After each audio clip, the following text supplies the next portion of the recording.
In my past relationships, I've realized I've started out with like a certain foundation, and they weren't necessarily for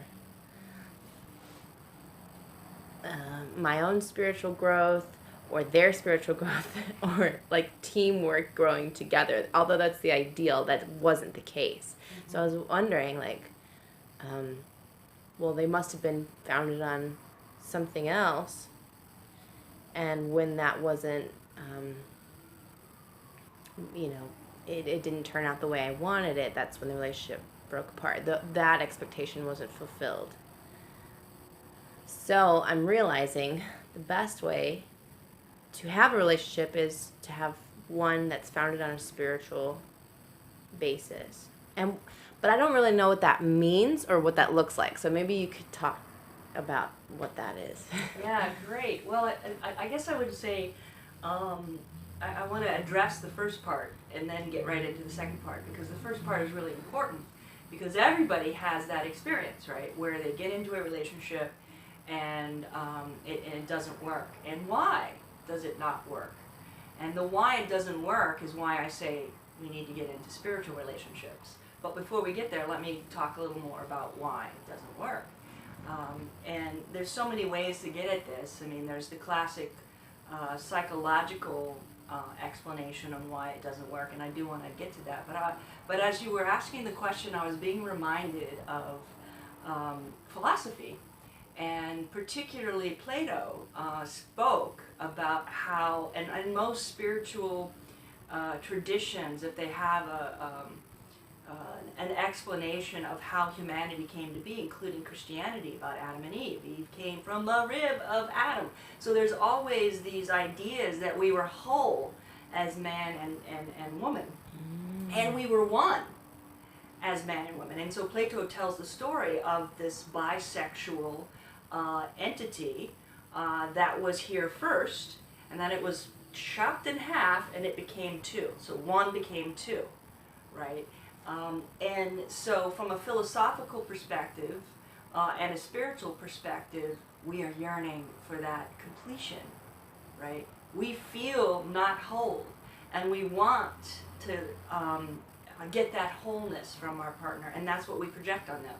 You know, we project on them at the highest level, God or spirituality, or just the completion of ourselves. And actually all of Jungian psychology is really based on this idea that we're trying to get back to wholeness, which is what his anima and animus, anima being the female part of the male, and animus being the male part of the female. It's based on this idea, this philosophical idea that Plato spoke about, and that many other traditions speak about as well. And so that's like the first, so what I call the sort of the deepest drive in us.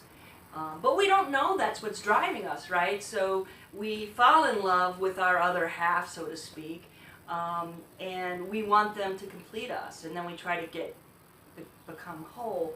But that's not how you do it, right? And so the idea of becoming whole is here. I've got to become whole here, which is why I suggest a spiritual relationship. Because a spiritual relationship puts on you as the individual, the responsibility of becoming whole in and of yourself.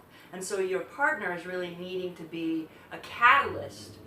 Maybe a mirror says, oh, I want that. He's doing that, or she's doing that, and I need to be able to do that for myself, right? And we often don't take the responsibility. We project our power, we project whatever onto them, and then when they don't fulfill that that projection, because they're real on the other side, having projections back at us, we get upset, you know. And that's why 99% of the relationships break down, because one, they don't know they're in that projection, and they don't know why they're projecting, and then they go on to the next one and they have the same relationship over and over and over again, you know. And so does that make sense? Yes, completely. Yeah, it has to start with you, and then to have a partner who's doing the same thing. Yes. You know, you are going parallel, and you help remind each other to keep each other focused on that idea that the wholeness comes from yourself. From yourself, that's right. That's right, and then it will inevitably break down. And all I can see relationships in all different ways where when sometimes we see these relationships work, like where the male and the female come together, and the female is completely not there. And the male's personality, this is a classic structure, the male's personality has taken over everything. And it works because the female has completely oppressed herself, right? And so, people are asked, well, why does that relationship work? Well, it's not spiritual. And it works only in that situation because it's not two anymore, it's one, and the male's personality is completely engulfed the female personality. And I'm just picking on that. It could go either way. It could go, female engulfing the male, or in gay and lesbian relationships, whatever. But I'm just kind of picking on that as a model. But it works in all these different variations and combinations and so on. And so Right. I think the other thing I want to speak about here is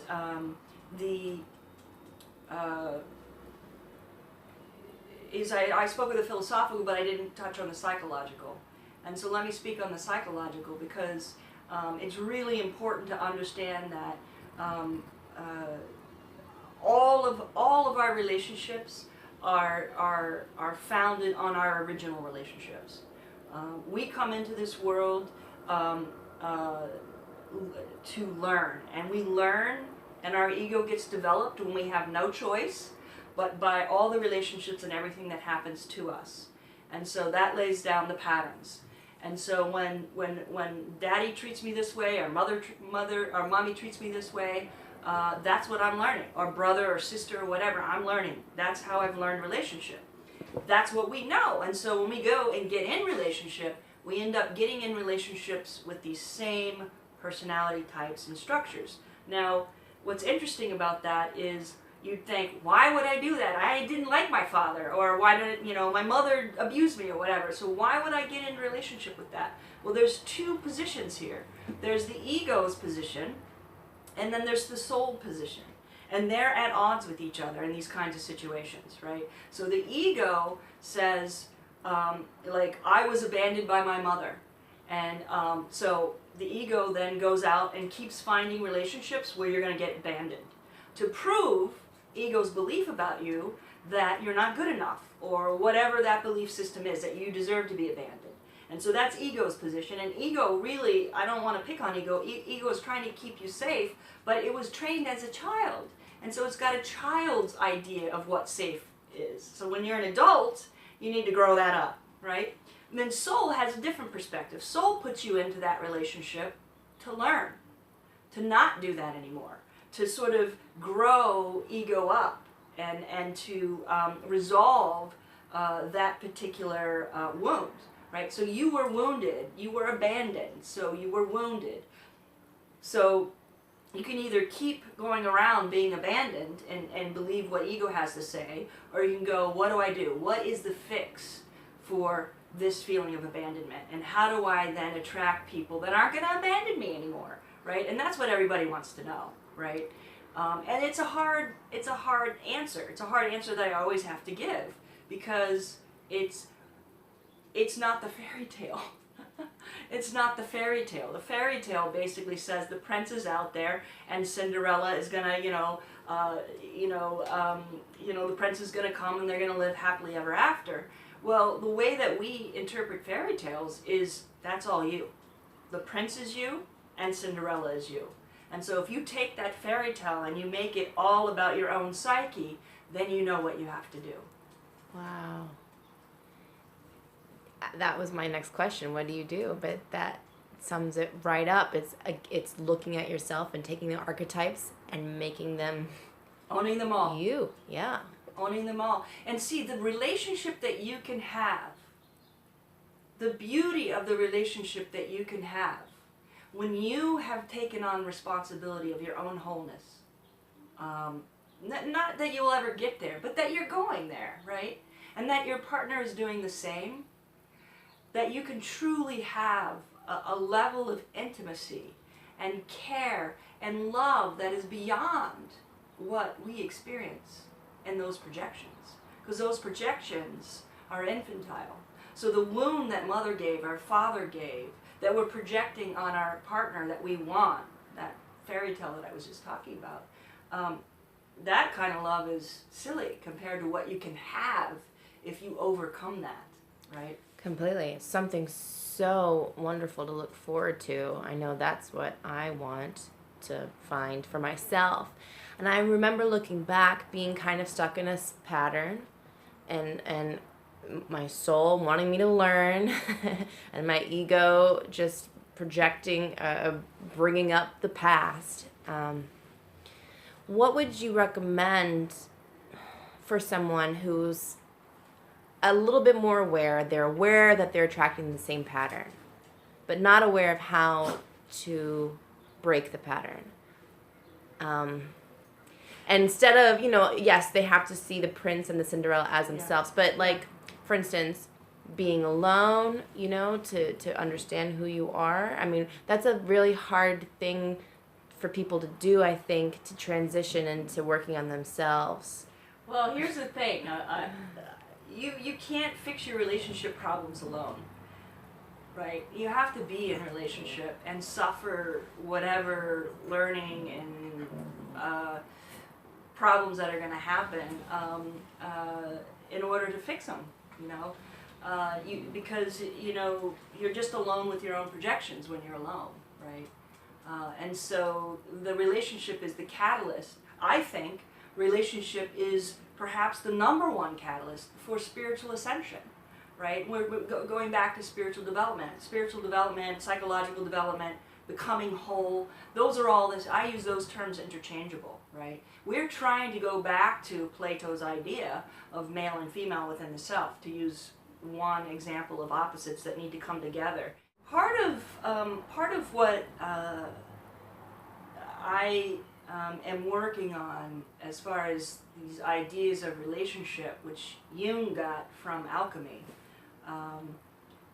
is this axiom of Maria, which is a famous alchemical formula that you find everywhere when you're talking about relationship or creation,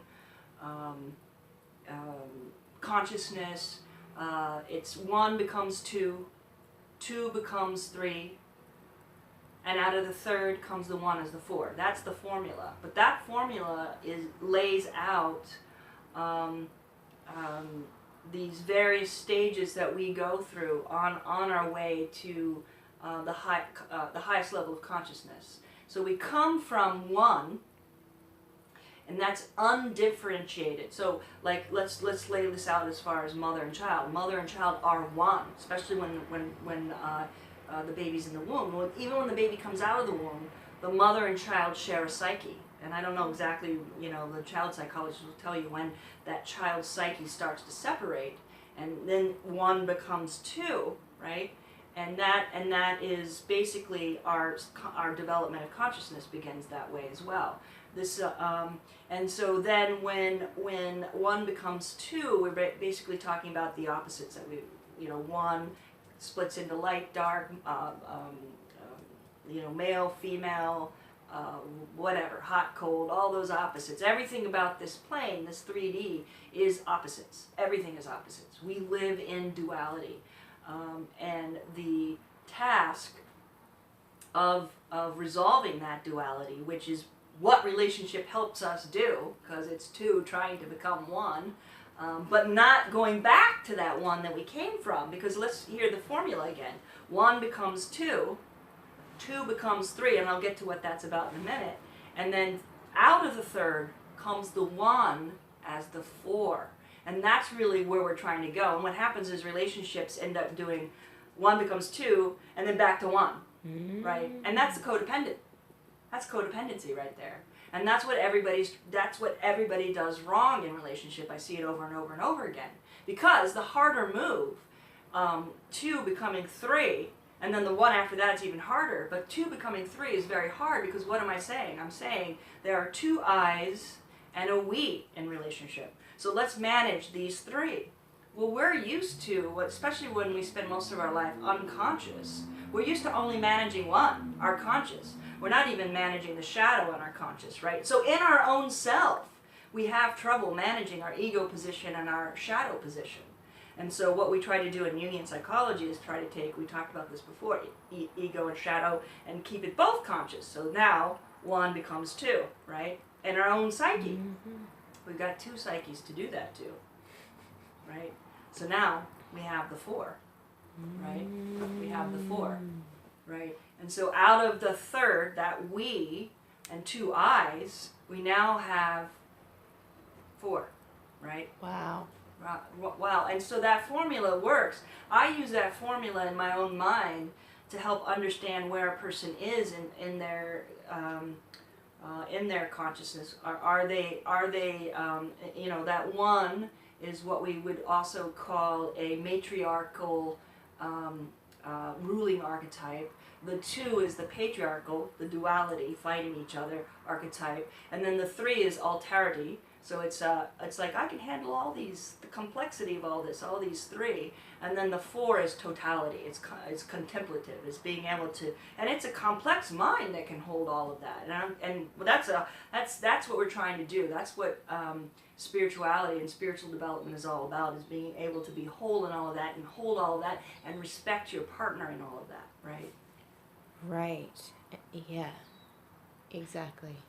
Be open for yourself and for your partner just as much as you are for yourself. Does that mean you have to be aware of their shadow as well, or do you just know that it exists and let them deal with it?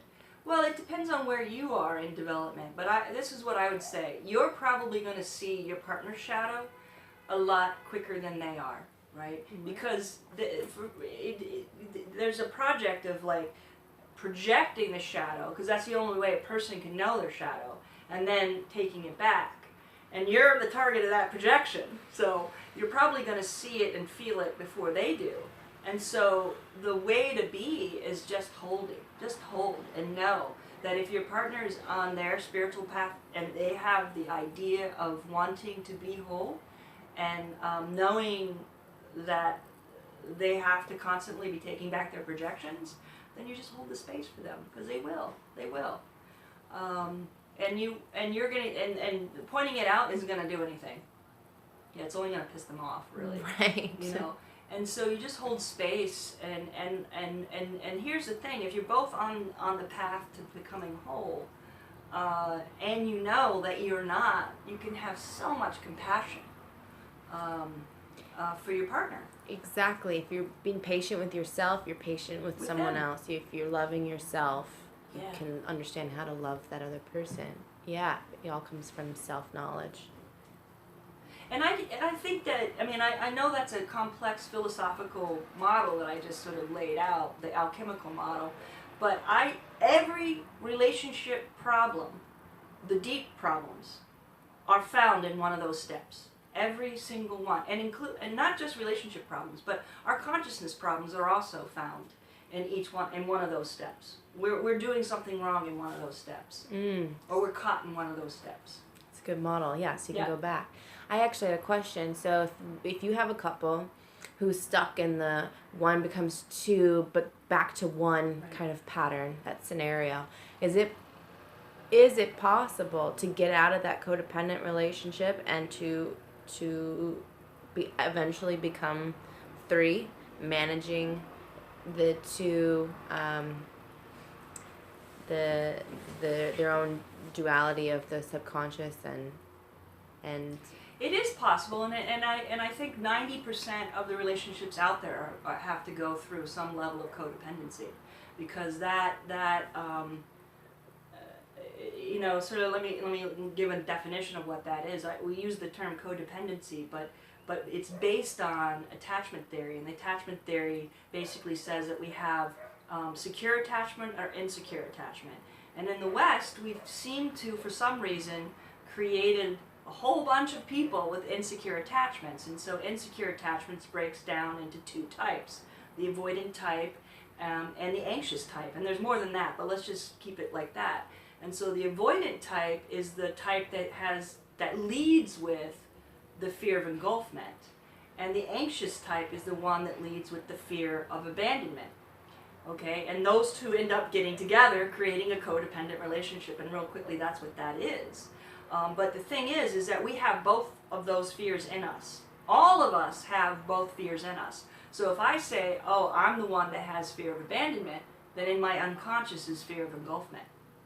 And that is a bigger boogaboo.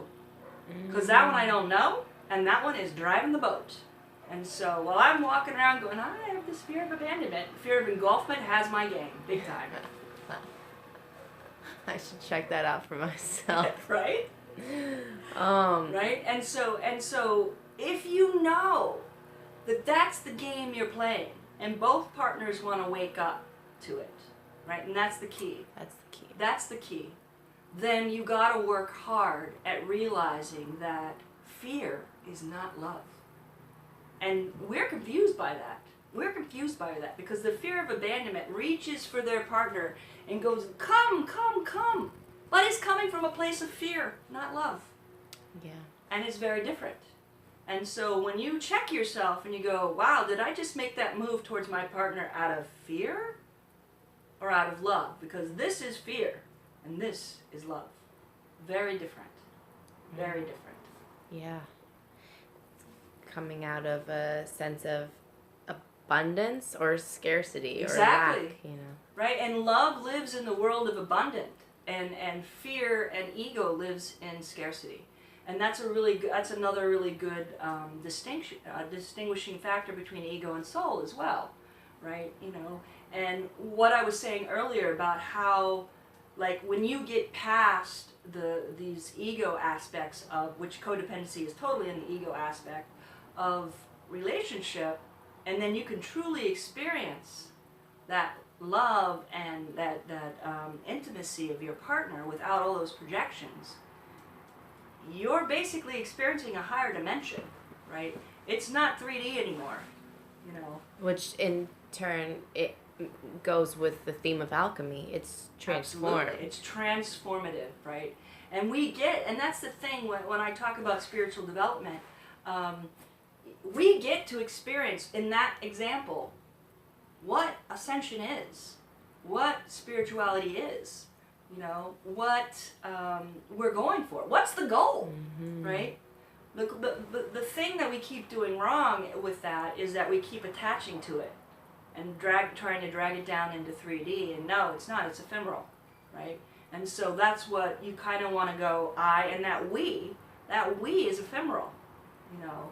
And it needs to sort of be co-created in the moment, right? Because if we're creating it and it's not ephemeral, it's not sort of, you know, with sort of permeable boundaries, then we're projecting it. And again, that's coming from ego. I talked about Plato's philosophy that cut us in half, and the two genders went their way, but there's another way to look at this original wound, that is the separation that we feel from our higher self, or God, or whatever you want to call it. That is the ultimate original wound of separation that our soul is trying, that's the point of our soul, is trying to find its way back to that oneness, you know. And that's what a relationship allows us to experience occasionally, is that oneness, right? Wow, that's it. Oh, the soul just goes, oh, I'm so in love. Except for the fact that it's just it's a model for what it is that we're trying to do spiritually. It's not the goal. Right. And that's the hard part. If you're really doing your spiritual work right, you cannot get attached to your relationship and call it the goal. Because you've now taken your project of ascension, of spiritual development, and it's just made it horizontal, right? And you're not resolving the original wound, and the original wound is a return back to the higher self, right? Wow. It's really profound work. And we're all on that journey, whether we know it or not. We are all on that journey, and that's what the cycle of reincarnation is all about. You know, and some of us wake up and go, oh, wow, you know, and that's why I sort of spend a lot of time with Buddhism, because I think Buddhism has the